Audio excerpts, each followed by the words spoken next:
All of his co-workers were gone. What could it mean? Stanley decided to go to the meeting room. Perhaps he had simply missed a memo.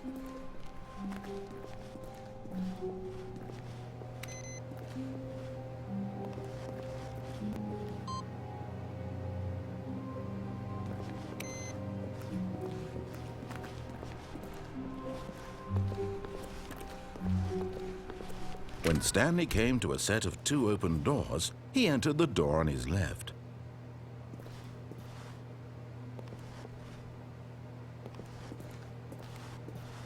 This was not the correct way to the meeting room, and Stanley knew it perfectly well.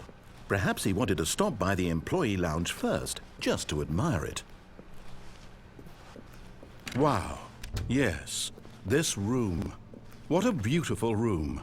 What a gorgeous, gorgeous room. But eager to get back to business, Stanley took the first open door on his left.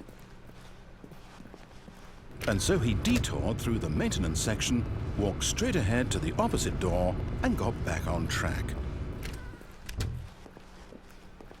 Yet there was not a single person here either. Feeling a wave of disbelief, Stanley decided to go up to his boss's office, hoping he might find an answer there.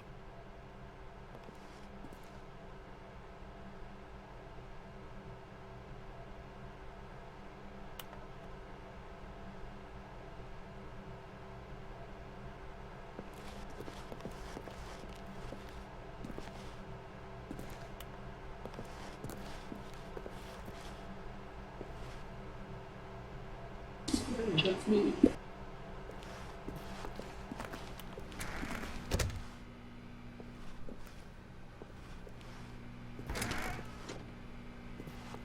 Stanley stepped into the broom closet, but there was nothing here, so he turned around and got back on track.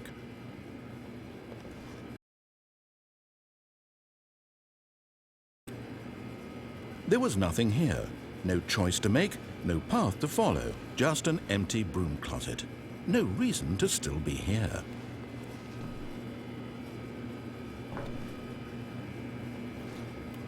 It was baffling that Stanley was still just sitting in the broom closet. He wasn't even doing anything. At least if there was something to interact with, he'd be justified in some way. As it is, he's literally just standing there doing sweet FA.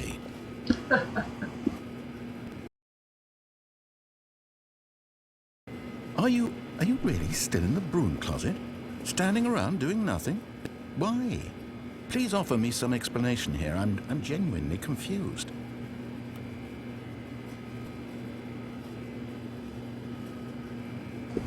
You do realize there's no choice or anything in here, right? If I'd said Stanley walked past the broom closet, at least you would have had a reason for exploring it to find out. But it didn't even occur to me because literally this closet is of absolutely no significance to the story whatsoever. I never would have thought to mention it.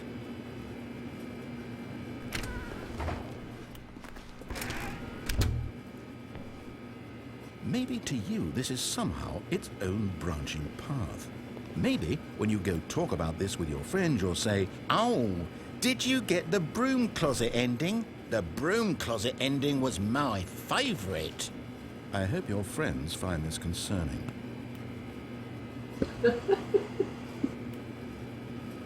Stanley was fat and ugly and really, really stupid. He probably only got the job because of a family connection. That's how stupid he is. That or with drug money. Also, Stanley is addicted to drugs and hookers. Well, I've come to a very definite conclusion about what's going on right now. You're dead. You got to this broom closet, explored it a bit, and were just about to leave because there's nothing here when a physical malady of some sort shut down your central nervous system and you collapsed on the keyboard. Well, in a situation like this, the responsible thing is to alert someone nearby so as to ensure that your body is taken care of before it begins to decompose. Hello? Anyone who happens to be nearby? The person at this computer is dead. He or she has fallen prey to any number of your countless human physiological vulnerabilities. It's indicative of the long-term sustainability of your species. Please remove their corpse from the area and instruct another human to take their place at the computer, making sure they understand basic first-person video game mechanics and filling them in on the history of narrative tropes in video gaming, so that the irony and insightful commentary of this game is not lost on them.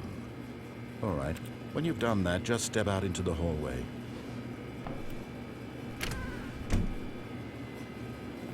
Ah, second player. It's good to have you on board. I guarantee you can't do any worse than the person who came before you. You too? Unbelievable. I'm at the mercy of an entire species of invalids. Perhaps there's a monkey nearby you can hand the controls to. A fish? Fungus? Look, you can hammer out the details. I'm not particularly picky. I'll just be waiting for when you're ready to pick up the story again. Let's get going.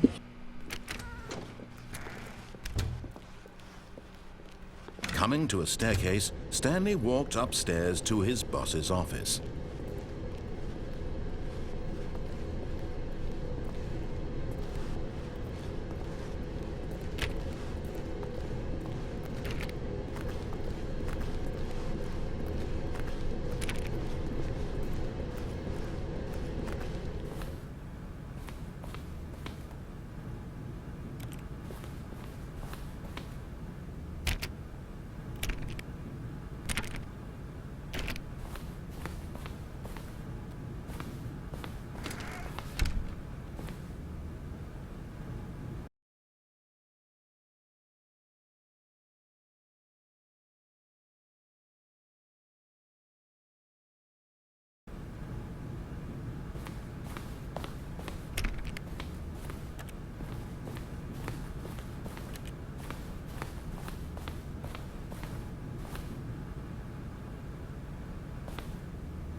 Stepping into it.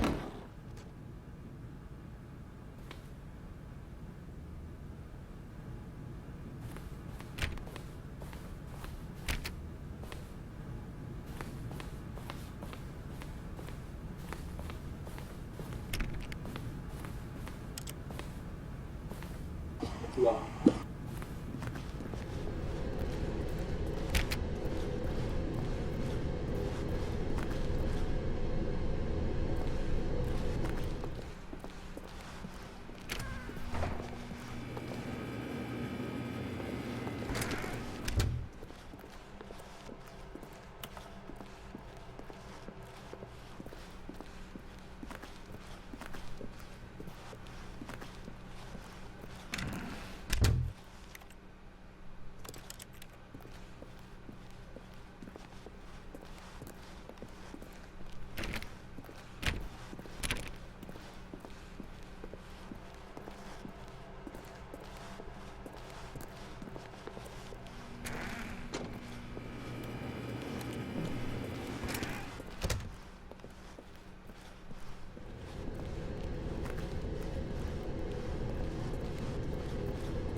Now.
You think about this game is every time you start it new things happen every single time. All of his co-workers were gone. What could it mean? Stanley decided to go to the meeting room. Perhaps he had simply missed a memo.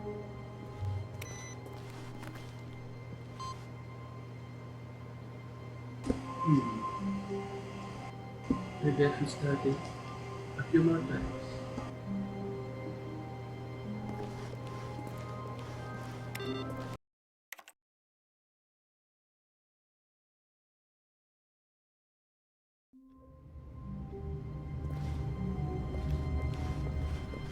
All of his co-workers were gone.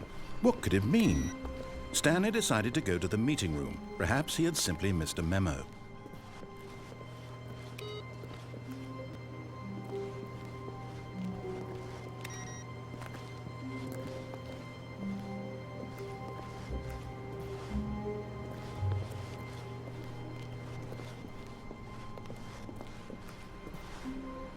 No matter how hard Stanley looked, he couldn't find a trace of his co-workers.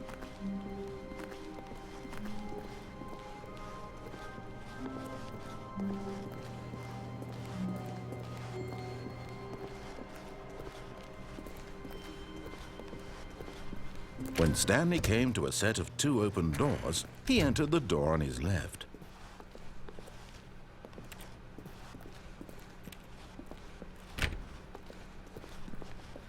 Yet there was not a single person here either. Feeling a wave of disbelief, Stanley decided to go up to his boss's office, hoping he might find an answer there. Oh no, no, not again. I won't be part of this. I'm not going to encourage you. I'm not going to say anything at all. I'm just going to be patient and wait for you to finish whatever it is you enjoy doing so much in this room. Please take your time.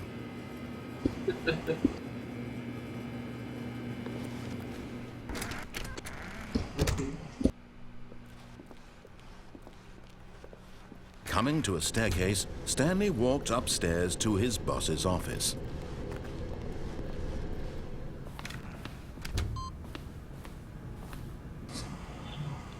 Three.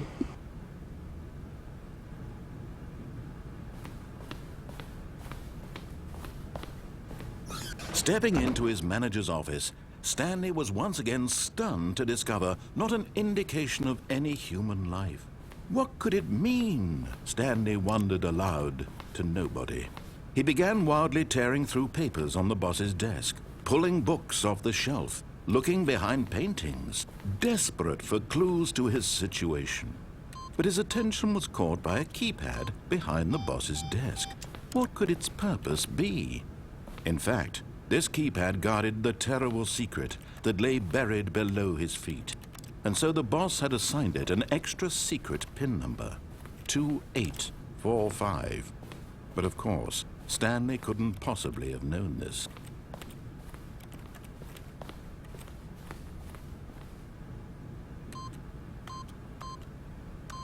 Stanley just sat around twiddling his thumbs. Trying to input anything on the device was useless, since Stanley simply began entering random codes into the keypad, knowing full well the sheer statistical unlikelihood that this would ever result in a correct combination. If he knew that the combo was 2845.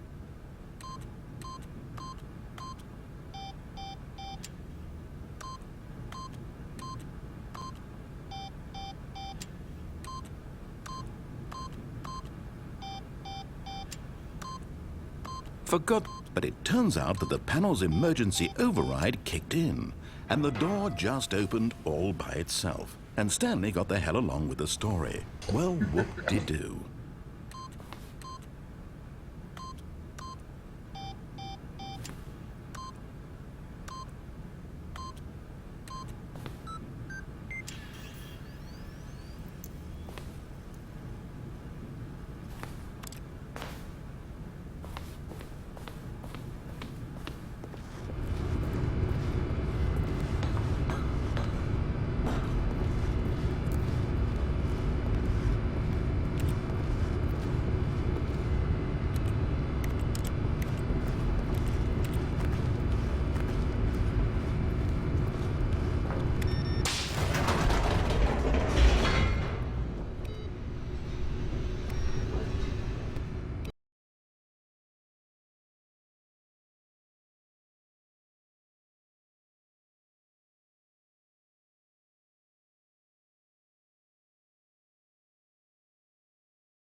Descending deeper into the building, Stanley realized he felt a bit peculiar. It was a stirring of emotion in his chest, as though he felt more free to think for himself, to question the nature of his job. Why did he feel this now, when for years it had never occurred to him? This question would not go unanswered for long.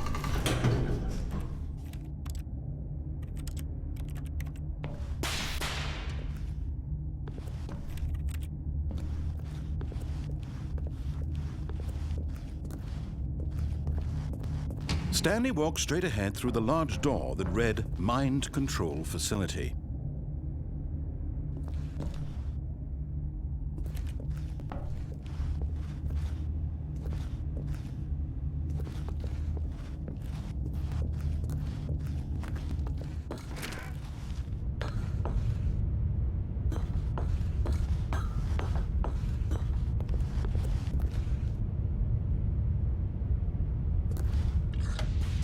The lights rose on an enormous room packed with television screens. What horrible secret did this place hold? Stanley thought to himself. Did he have the strength to find out?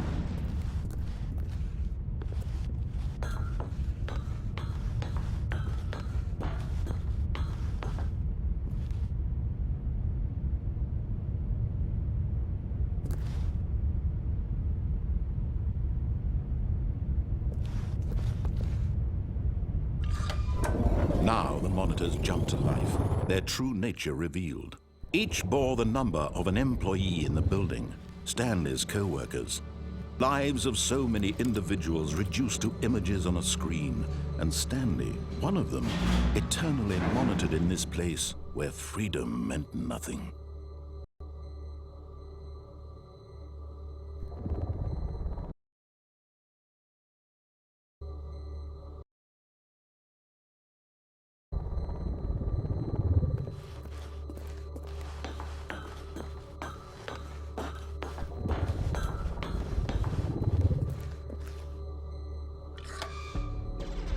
This mind control facility, it was too horrible to believe. It couldn't be true.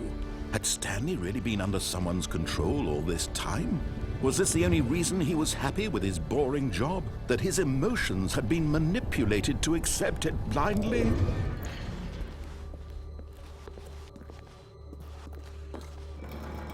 No.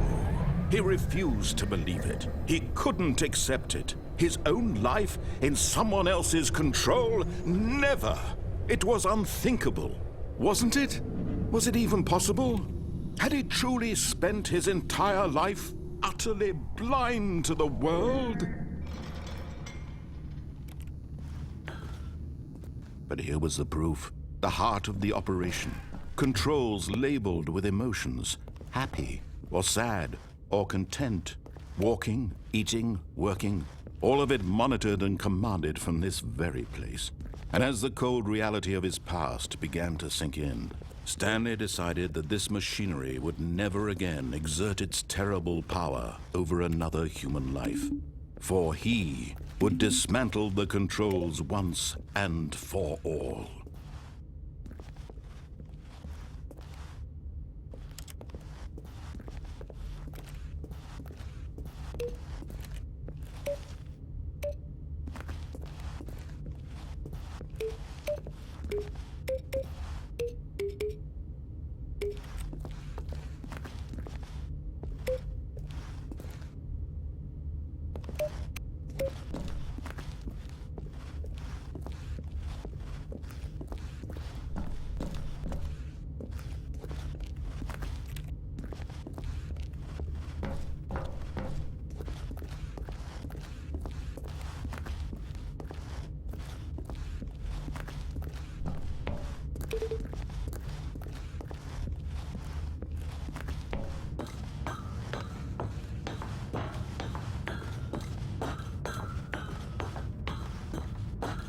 And when at last he found the source of the room's power, he knew it was his duty, his obligation, to put an end to this horrible place and to everything it stood for.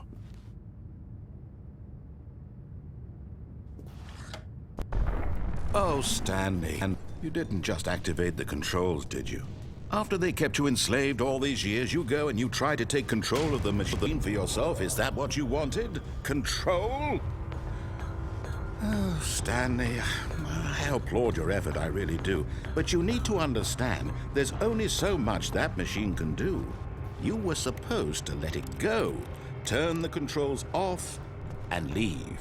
If you want to throw my story off track, you're going to have to do much better than that. I'm afraid you don't have nearly the power you think you do. For example, and I believe you'll find this pertinent, Stanley suddenly realized he had just initiated the network's emergency detonation system. In the event that this machine is activated without proper DNA identification, nuclear detonators are said to explode, eliminating the entire complex. How long until detonation then? Let's say, 2 minutes. Now this is making things a little more fun, isn't it, Stanley? It's your time to shine. You are the star. It's your story now. Shape it to your heart's desires. Oh, this is much better than what I had in mind. What a shame we have so little time left to enjoy it. Mere moments until the bomb goes off. But what precious moments each one of them is. More time to talk about you, about me, where we're going. What all this means, I barely know where to start. What's that? You'd like to know where your co-workers are? A moment of solace before you're obliterated? All right, I'm in a good mood. You're gonna die anyway. I'll tell you exactly what happened to them. I erased them. I turned off the machine. I set you free. Of course, that was merely in this instance of the story. Sometimes when I tell it, I simply let you sit there in your office forever, pushing buttons endlessly and then dying alone. Other times, I let the office sink into the ground, swallowing everyone inside, or I let it burn to a crisp. I have to say this, though, this version of events has been rather amusing. Watching you try to make sense of everything and take back the control wrested away from you, it's quite rich. I almost hate to see it go. But I'm sure whatever I come up with on the next go-around will be even better. My goodness, only 34 seconds left. But I'm enjoying this so much. You know what? To hell with it. I'm going to put some extra time on the clock. Why not? These are precious additional seconds, Stanley. Time doesn't grow on trees. Oh dear me, what's the matter, Stanley? Is it that you have no idea where you're going or what you're supposed to be doing right now? Or did you just assume when you saw that timer that something in this room was capable of turning it off? I mean, look at you. Running from button to button, screen to screen, clicking on every little thing in this room. These numbered buttons, no, these colored ones, or maybe this big red button, or this door. Everything, anything, something here will save me. Why would you think that, Stanley? That this video game can be beaten? Won? Solved? Do you have any idea what your purpose in this place is? Stanley, you're in for quite a disappointment. But here's a spoiler for you. That timer isn't a catalyst to keep the action moving along. It's just seconds ticking away to your death. You're only still playing instead of watching a cutscene because I want to watch you for every moment that you're powerless. To see you made humble. This is not a challenge. It's a tragedy. You wanted to control this world, that's fine. But I'm going to destroy it first, so you can't. Take a look at the clock, Stanley. That's 30 seconds you have left to struggle. 30 seconds until a big boom and then nothing. No ending here, just you being blown to pieces. Will you cling desperately to your frail life, or will you let it go peacefully? Another choice. Make it count. Or don't. It's all the same to me, all a part of the joke. And believe me, I will be laughing at every second of your inevitable life from the moment we fade in until the moment I say, happily ever after.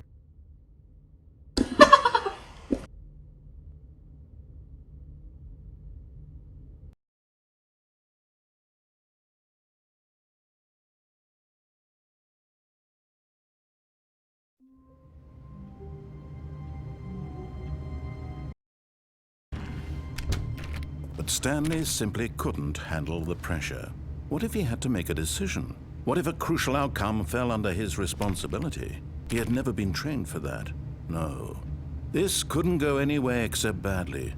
The thing to do now, Stanley thought to himself, is to wait. Nothing will hurt me. Nothing will break me. In here I can be happy forever. I will be happy. Stanley waited.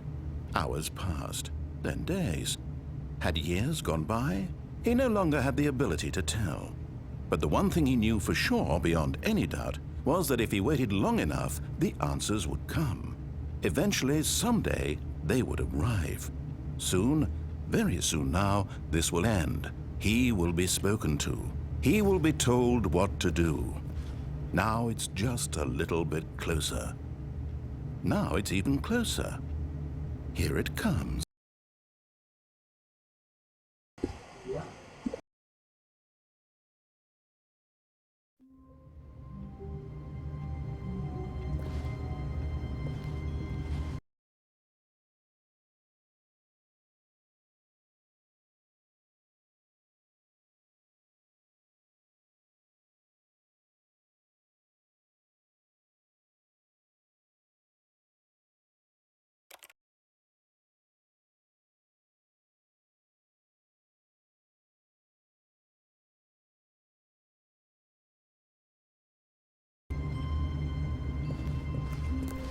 All of his co-workers were gone.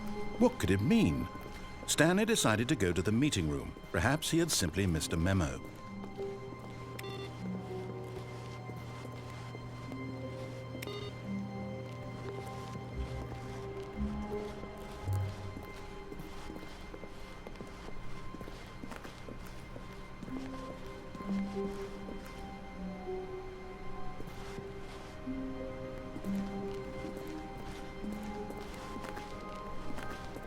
When Stanley came to a set of 2 open doors, he entered the door on his left.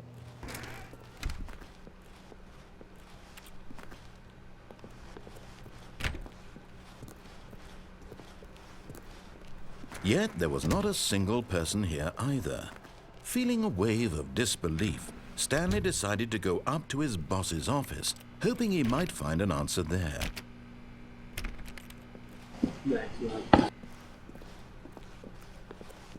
Coming to a staircase, Stanley walked upstairs to his boss's office.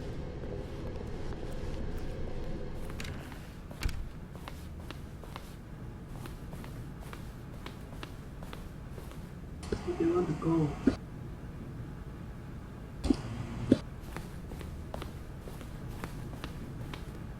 The moment he entered his manager's office,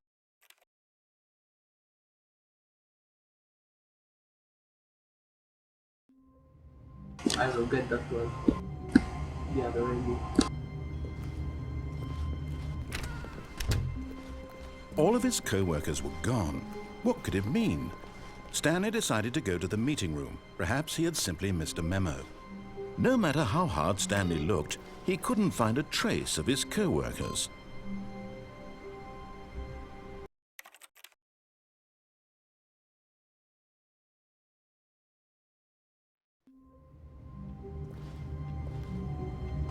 Here we go.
Guess I restart again.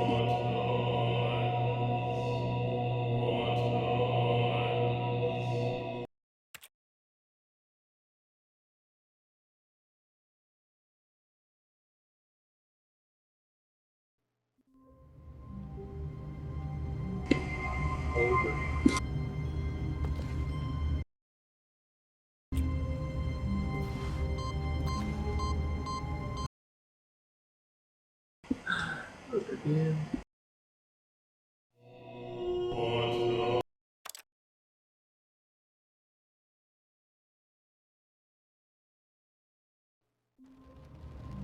Oh, I missed.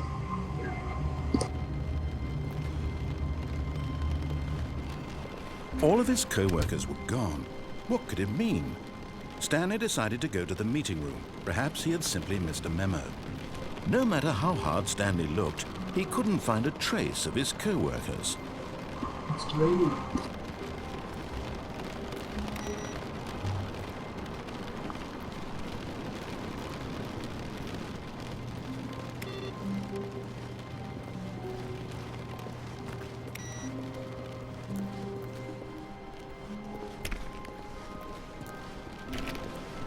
When Stanley came to a set of 2 open doors, he entered the door on his left.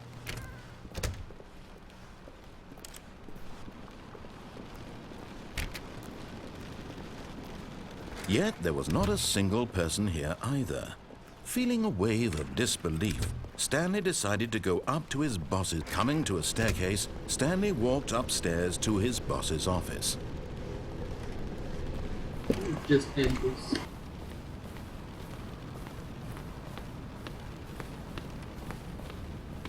Stepping into his manager's office, Stanley was once again stunned to discover not an indication of any. Stanley was in such a rush to get through the story as quickly as possible, he didn't even have a single minute to just let the narrator talk. That kind of anxiety isn't healthy, so he relaxed for a few moments with some calming New Age music.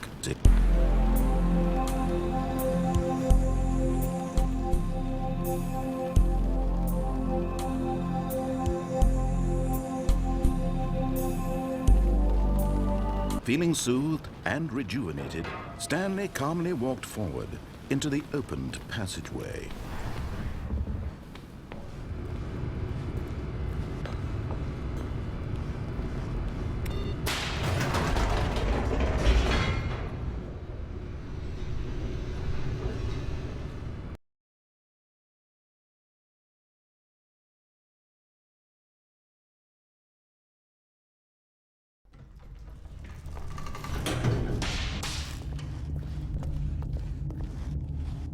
Stanley walked straight ahead through the large door that read Mind Control Facility.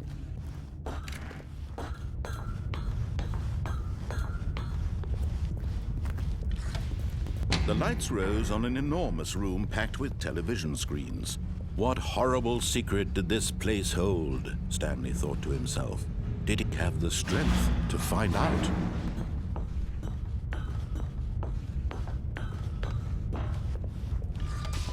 Now the monitors jumped to life, their true nature revealed. Each bore the number of an employee in the building, Stanley's co-workers. Lives of so many individuals reduced to images on a screen, and Stanley, one of them, eternally monitored in this place where freedom meant nothing.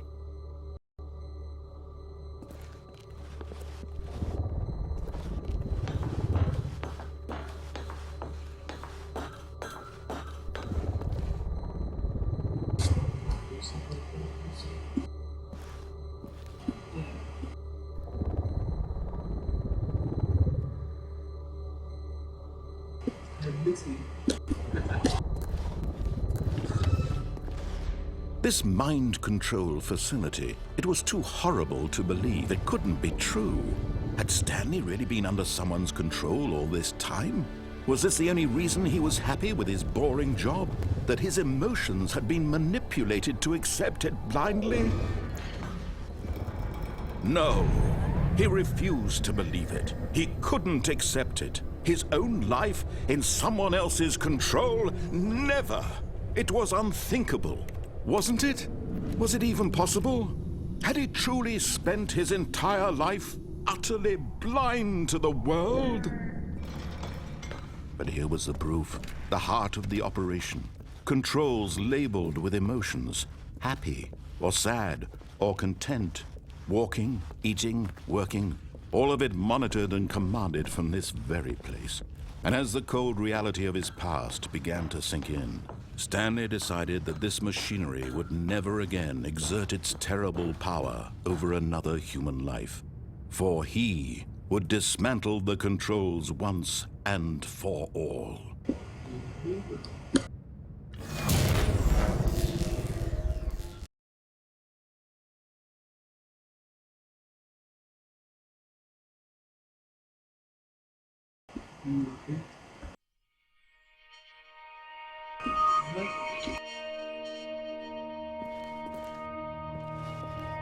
Blackness and a rising chill of uncertainty. Was it over?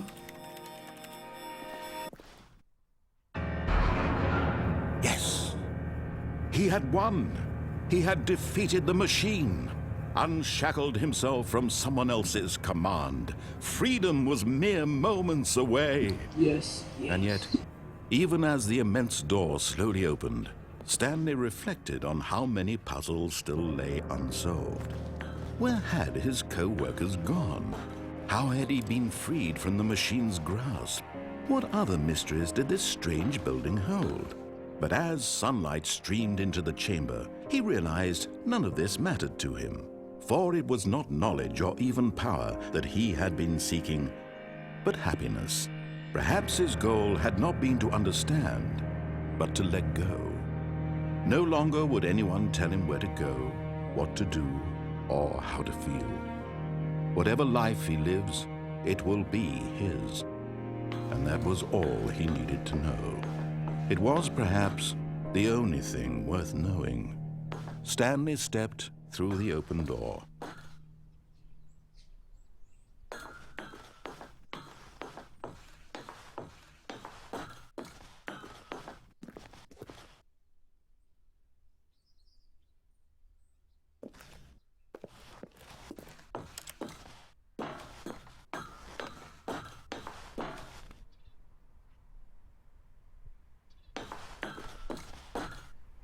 Stanley felt the cool breeze upon his skin, the feeling of liberation, the immense possibility of the new path before him. This was exactly the way, right now, that things were meant to happen. And Stanley was happy.